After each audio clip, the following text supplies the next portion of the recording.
So we're here. We've joined Adventist Frontier Missions. Is anyone familiar with Adventist Frontier Missions? Great. Yes. So we've joined Adventist Frontier Missions, and we've accepted a career call with them, and we want to share a little bit about that with you. Today is going to be a very interactive sermon. I hope you're okay with that. If not, you can talk to Pastor Owens. So just to kind of get a little bit of practice, who can tell me the population of the world? Roughly. Roughly, yeah. I heard it's 6 million, Whispers, 7 billion. Yeah, it's just 7.4, 7.6 billion, somewhere right in there. So just right around 7 billion. Yeah. So obviously we cannot all get on a plane and tour the world together. So what we've done is we've brought a little bit of the world to you. So you probably noticed some of your congregation is dressed a little bit differently than you're used to on Sabbath morning. If you haven't noticed, you will now, because they're going to come up front and show you their costumes. So if you're wearing... Is it okay to step forward? Okay. If you're wearing a costume, if you're holding a sign, now is the time we need you to come up front. So if your sign says active Christian, nominal Christian, or non-Christian, we need you to come stand on this side of the front here. So active, nominal Christian, or non-Christian, please come stand over here and group yourselves so your non-Christians are together, your nominal Christians are together. Yep. Everyone else will be on this side. Yes. Dave, I'll help you once you get up here if you need it. All right.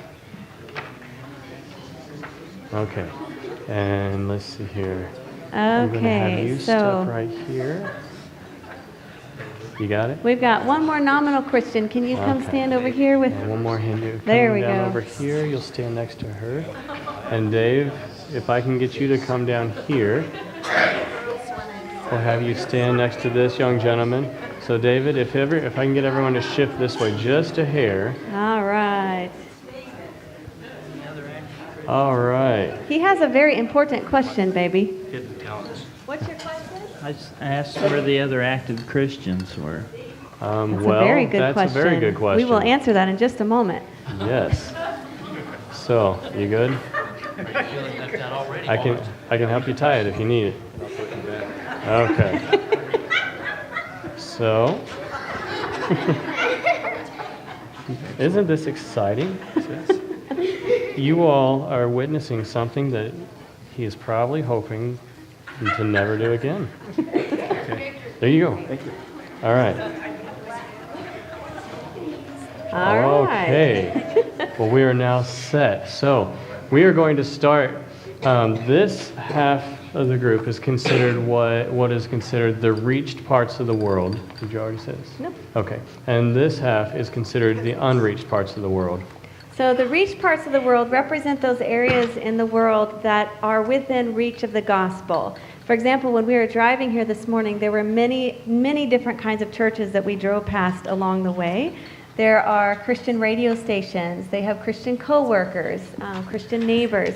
They have access to the gospel in some form or the other. The unreached portions of the world do not have that access. So they do not have Christian churches down the road. They do not have Christian neighbors or co-workers. Many of them do not have the Bible in their own language. So they're unreached. All right, so we're going to start with our active Christian this morning. So Mr. Anderson, that is you. So, active Christians, this is the only group that true missionaries can come from. They're the ones that are daily spending time in the Word of God. They're the ones that are willing to go out and do Bible studies with others. And around the world, this isn't any specific denomination. This is just Christianity as a whole. Around the world, there's about 500 million active Christians, which sounds like a big number until you compare that to what 7.4, 7.6 billion is. So each of these individuals represents half a billion people. So that would be the reason that there's only one of you, because there isn't many of you. Right. Okay, so let's look at our nominal Christians. The nominal Christians, if you notice, they're holding a candle with a cup over it. Does that remind you of a children's song? Yes. So nominal Christians are Christians in name only. They call themselves Christians, but They're not doing anything with it. They are not actively involved in ministering to other people. Some people might call them a bench warmer or a pew warmer. So we're going to be sharing several statistics with you. These statistics are not specific to Adventism. This is Christianity as a whole. So right now, 70% of evangelism monies are spent trying to move nominal Christians into the active Christian group. That leaves only 30% of evangelism money is reaching out to everywhere else. Yeah. Okay, next we're going to look at the non-Christians. Okay, so the non-Christians, they live within reach of the gospel, but for whatever reason, they have decided that they're not going to. They may have family members, co-workers, they drive past the same churches that you all do, but for whatever reason, they're more interested in their cell phones. They have chosen to live life without Christ for whatever purpose and reason. Okay, that was it. Okay, so I feel like we're missing something because I'm going to talk about the Muslims. Yeah, sorry, I think I lost a card. So, anyways, so now this is, like I said, the reached half. So now we're going to switch over to the unreached, and the first ones we're going to look at is atheist and the communist. So that's why this young man is holding the sign for both he and David. All right. So, with the atheist, predominantly Eastern Europe and China, approximately 230 million people. Now, what they are taught from the time that they are born, they are taught that God does not exist. If you want to believe in a God, then you are considered stupid. So you do not grow up believing that there is a God. Well, with animists, they believe in spirit worship. They demon possession. They worship their dead ancestors. And so there are about 3,000 unreached tribal groups. And pretty much there's not the Bible in their language. Most of these tribal groups do not have the Bible in their own language. And when we talk about a tribal group, 3,000 tribal groups, where we are going, there are 6 tribes that make up almost 281,000 people. And that's just 6 tribes. So that leaves another 2,994 tribes. So it's a large group of people. Large amount of people. Yeah. Okay, so the next group is our lovely Muslim ladies here. The Muslims represent 1.6 billion people. That's almost a fifth of the world's population, and the group is growing rapidly. The Muslims believe that Jesus is just one of Allah's prophets. They spend their entire life trying to be as good as they possibly can, because that is the only way for them to receive salvation. But unfortunately, their belief system does not give them any guarantee that they've done enough. So they never have a guarantee that they have been good enough. It's a very sad way to live. So here's another statistics for you.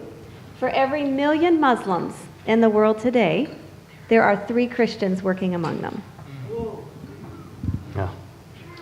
All right, next we have our 2 Hindu young ladies. They make up about 952 million people that they represent. So they believe that there are millions of gods. There's not just one, there are millions of gods. And their whole purpose is works. You want to live a good life, because if you live a good life, then when you die, you can come back either as a priest or maybe even a god.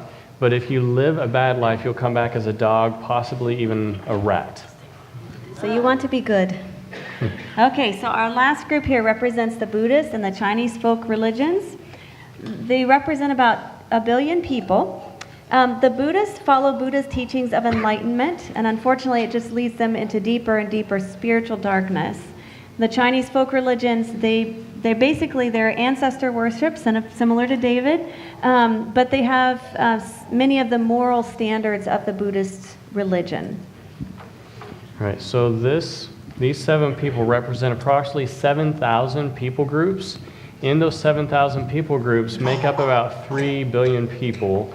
and 1.2 billion have never heard the name of Jesus Christ. Here in our society, we hear that name, whether it's good or bad, being used. You could say the name Jesus Christ, 1.2 billion of them have no clue. They've never heard that name.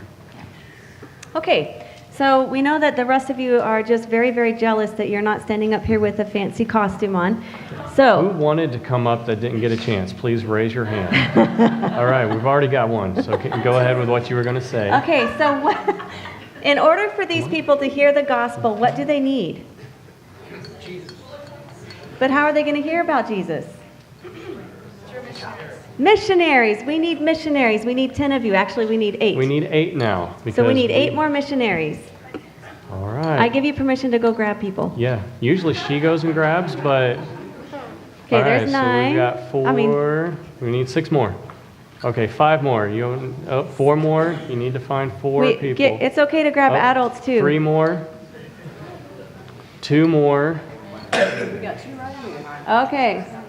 Okay, let's see here. We've got 1, 2, 3, 4, 5, 6, 7, 8, 9, 10. Okay. Oh, we've got all 10. We're good. Well, just so you know, we're coming back for you all. All right. So, yes. So what we need are missionaries. Now this is your all's opportunity. What do missionaries need? Well, I heard a lot of people say money. That is true. But yes, we need prayers. They need a church family. They need a support group. And that is what you all are. You all are the support group to the missionaries that are willing, like physically, mentally, and spiritually. They're the ones willing to go, and they need their church family. So you all represent their family. And so what we like to do is that you'll act like you throw a ball, like you're throwing this way. You're going to throw your money, your prayers, your gifts, anything that they need, their support, you'll throw that. So on the count of 3, 1, 2, 3. All right, so you got half the support. Okay, we'll work on the rest. Okay. Okay, so the other function of the churches that are sending missionaries is to commission the missionaries to go into the regions that they are being sent to. So consider this your commissioning service. Jesus said to go into all the world and preach the gospel to all people. Now is your time to go. So I'd like you to say a quick prayer, and then I would like you to go and stand with the people group that you feel it is important to go and minister to. And it can be anywhere in the world, but just go and stand with the people group that you feel called to go to. Now.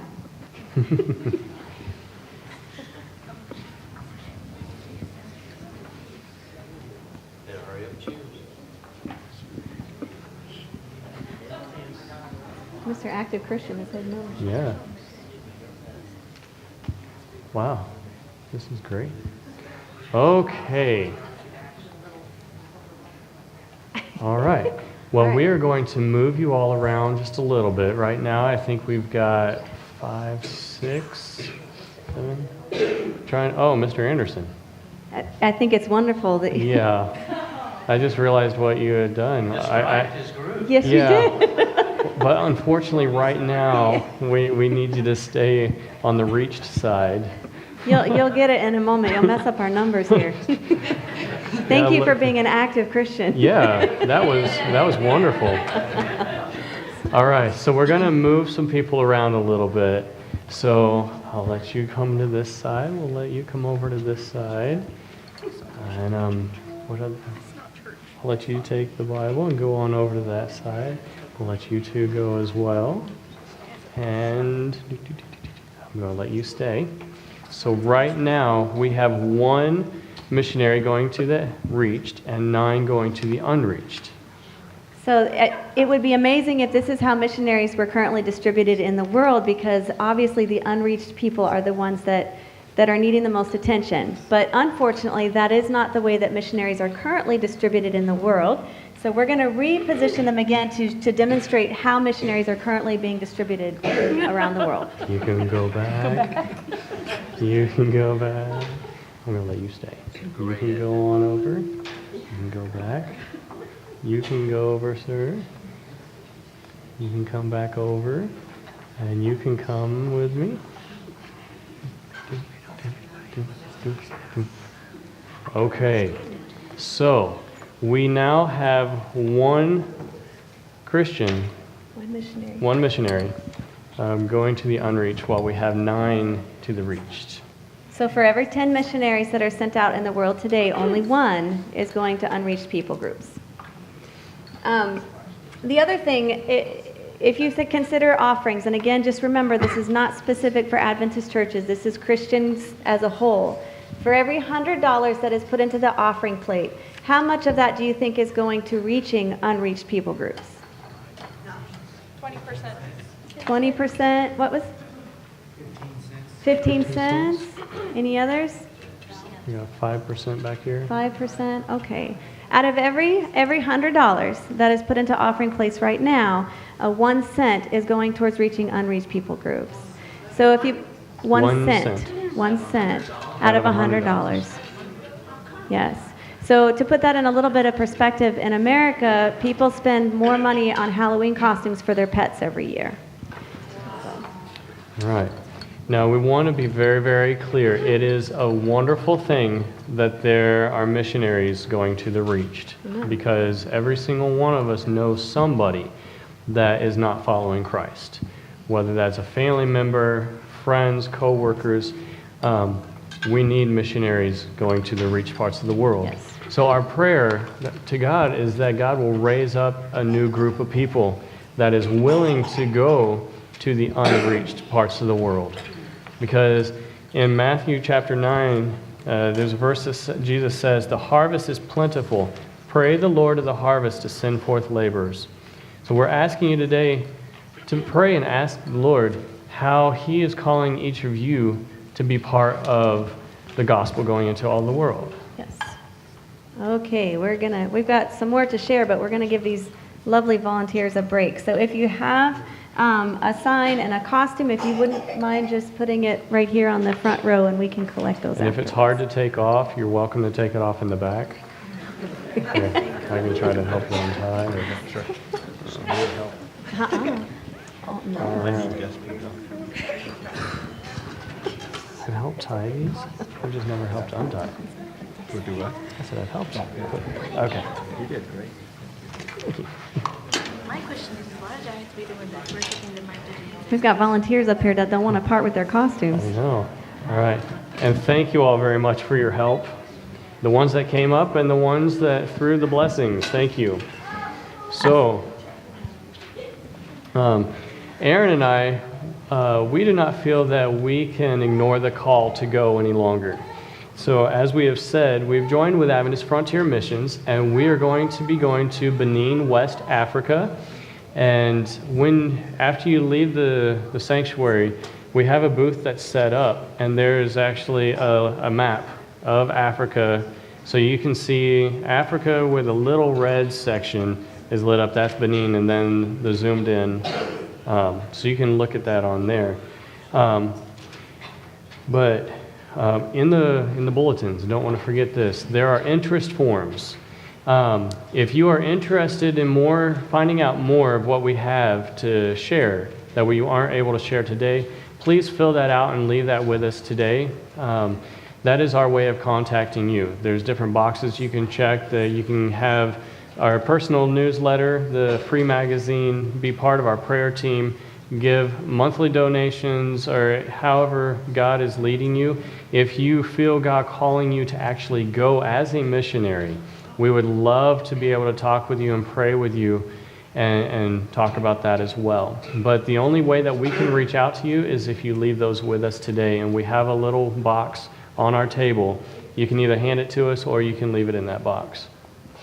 Erin's going to share a little, and then I will come back.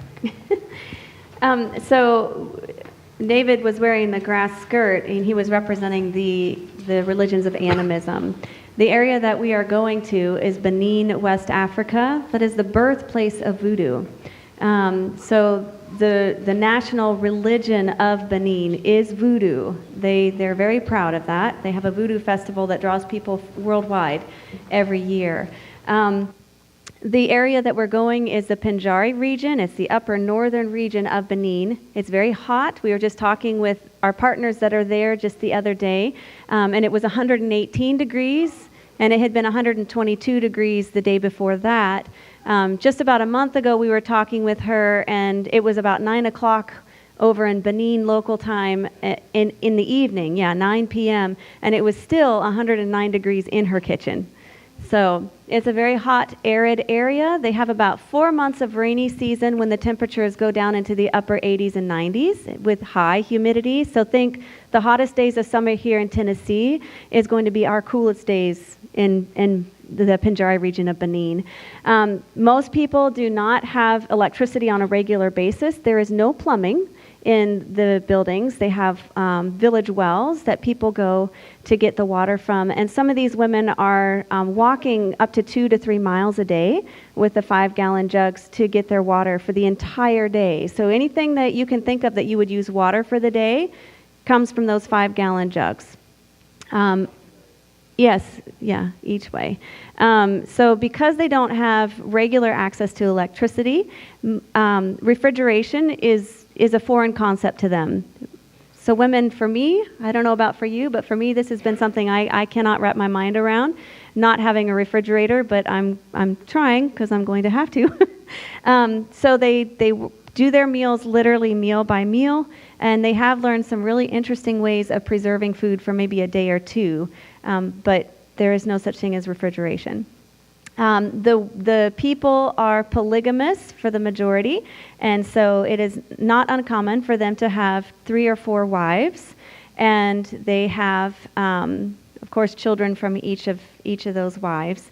Think Bible times, where having children was a very important thing, very important concept. It helped with working the fields and taking care of the crops and that sort of thing. So having a lot of children is a benefit. It's considered a blessing to have that many children. And so, the relationship standards are very different than what we would assume over here is kind of normal. As I mentioned, they practice voodoo and animism. They live in constant fear, and I'm sure Chris will share a little bit more about that. But their belief systems keep them in bondage that is like nothing we would imagine over here. If you look at some of the pictures that we have out here, you'll notice that some of the houses they have, it looks like just a big mound of dirt, and it's kind of rounded at the top. Those are their altars to all of their spirits from the ancestors and from anyone else that the witch doctors have told them that they need to build an altar to. That is their only source of protection from the spirits. And we literally mean protection because these people experience true oppression from the spirits. And so that is a little bit, just a very quick summary of the area and the high need for Jesus that we're going to. Erin and I are going to a country where voodoo is the national religion. God has called us to go to a people that live in constant fear and worry because of the beliefs that have been passed down for generations.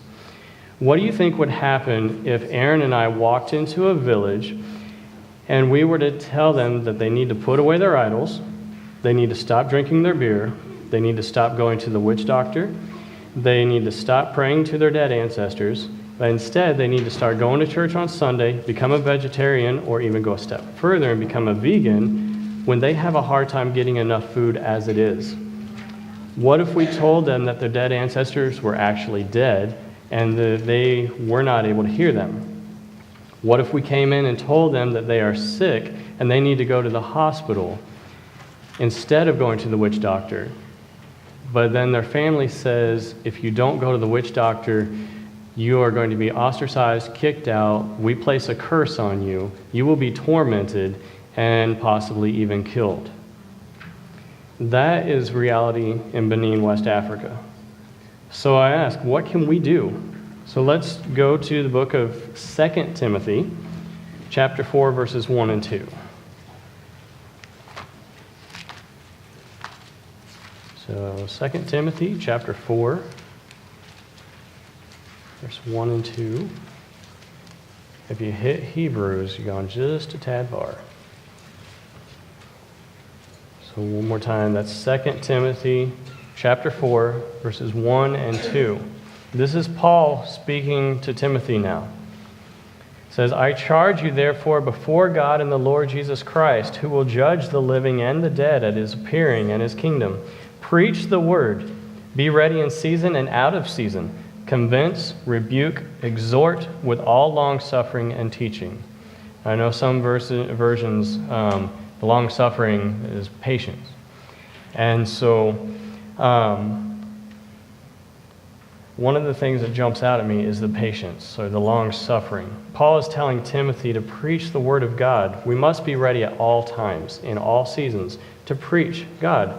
But how did Jesus preach? Parables. He lived it. Yes. All right, let's go to Matthew chapter 4. I should have told you to keep your hand in Matthew. Anyways, Matthew chapter 4. We're going to look at verses 23, 24, and 25. So Matthew 4, 23, 24, and 25. All right, and Jesus went about all Galilee, teaching in their synagogues, preaching the gospel of the kingdom, and healing all kinds of sickness and all kinds of diseases among the people. Then his fame went throughout all Syria, and they brought to him all sick people who were afflicted with various diseases and torments, and those who were demon-possessed, epileptics, and paralytics, and he healed them. Great multitudes followed him from Galilee and from Decapolis, Jerusalem, Judea, and beyond the Jordan. This really stands out because it says that he healed those that were demon-possessed. Voodoo is full of demon possession. But Jesus took care of the people's needs. He met them where they were at. Aren't you glad that God doesn't come and say, you're messed up, get your act together, and then come to me? He doesn't want that. Why should we expect anything different? He doesn't want us to stay broken, wretched, and dirty either. When he calls us, he wants us to change. So we are to encourage change in others. We are to give them the example of Christ, not just out of the Bible, but through the way that we live our lives every single day. Here in the U.S., the majority of the country knows or has heard of Jesus Christ. We have a foundation to stand on here. Where we are going, there is not that foundation. Since most of the people there cannot read anything, 90% of the population is illiterate. So they just can't read. So we can't show up and say, this is a Bible. I want you to read through it, go through these Bible studies, and then get back with me. That just would not work. Jesus Christ must be lived out in our lives. And that must happen before we can ever begin to think that they would be willing to listen to anything we have to say about Jesus Christ. The truth of the gospel is a completely radical idea, even among Western society. Imagine how crazy that might sound to somebody that has lived all their lives being told that if they accept any other belief than what they have been taught, that they will be tormented and cursed, cut off, and possibly killed. That is a radical idea and a scary and fearful idea. I know our focus today is about where we're going, sharing what we're doing. You may be saying, okay, so you're wanting to go share the gospel. Well, what are you doing there? They're currently building fish farms. The idea and the purpose of this project is to meet the needs of the people. And so is very, very steeped in poverty. They don't have money. And so food is scarce. And so we are building fish farms to give them, one, another source of food, two, a way of going, if they can't have a farm to be able to grow some beans and different crops, but they can raise some fish, they can go to the market, they can either sell the fish or they can barter for other things that they need. Goat herding is also very, very large there. And so going in and teaching, helping with animal husbandry, with the goat herding. Those are just two of the things that are going on in helping meet the needs of the people. Very, very basic needs, but when you're wondering, where am I going to get my next meal? That's a pretty huge need. So, with what Paul said to Timothy, that we are supposed to be ready in and out of season, I want to ask you, are each of you ready to preach the word? Are you ready in and out of season? Are you ready to reach out to your brothers and sisters that you know are not walking with the Lord? Are you ready to reach out to your community? Are you ready to convince, rebuke, exhort with all long-suffering and teaching? And remember this, convince comes before rebuke. If people are not convinced of truth, then we will never have grounds for rebuke and the rest of it that comes with it. Are you ready to preach the word through your actions before you preach the word with your mouth? And one more point I don't want to overlook is how Christ did it. Christ did it in love. Everything that Christ did was in love. Even when he rebuked Israel in Matthew 23, 37 to 39. So please go with me over to Matthew chapter 23. Matthew 23, verses 37 to 39.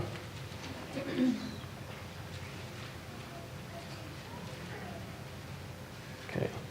Jesus says, "O Jerusalem, Jerusalem, the one who kills the prophets and stones those who sent to her. How often I wanted to gather your children together as a hen gathers her chicks under her wings, but you were not willing. See, your house is left to you desolate. For I say to you, you shall see me no more till you say, blessed is he who comes in the name of the Lord." That's a very strong statement that Jesus just made. But he uses the analogy of a hen protecting her chicks. Jesus' desire through his entire ministry was out of the love for his people. Please, please. So we must always remember that when we are doing this, we need to have the love of Christ. The character of Christ must be made manifest in and through us. So, this is what Christ did. Why should we try to do it any different? I can guarantee you if we try to do it different than Christ, we will fail. And that's okay, because we need to be doing it the way Christ did it. So I ask you today to consider this. From day to day, how is God calling you to reach out? We know that God has called us to be ambassadors. We have been called to be ambassadors for Christ. All of us are to be ministers. So is God calling you to be a minister to your family, to your friends, your co-workers? God is calling you to this community. But God is also calling you to a greater need in some areas as well around the world. And sometimes it's easy to forget about those needs. So please, spend time in prayer asking God how he is calling you to be part of the gospel going into all the world. So we have this great hope in Jesus Christ. Our prayer is that the Pendjari people will also be able to know this hope in Jesus Christ. And a quick little story that we have not heard the ending of. There is a witch doctor that has seen the life and the testimony of some missionaries, and he has come to them and said, I do not want to be involved with what I have been doing my entire life. I want to know what you have. I mean, that is the spiritual leader in their community. What kind of a reaction would you get, do you think, if the one that they have looked up to for all these years is saying, you know, I found this great truth. We do not have to live in fear. We don't have to worry. We can be set free. And this is how we can be set free. I truly believe that the Lord will move through that area like wildfire, because we do not serve a small God. We do not serve a God that says, just please ask me for this little thing. Our God is the God of the universe. He is a big God. He is waiting for his people to say, God, give me Crossville. God, give me Benin. He is asking because I guarantee you he wants this to be done sooner than even we do.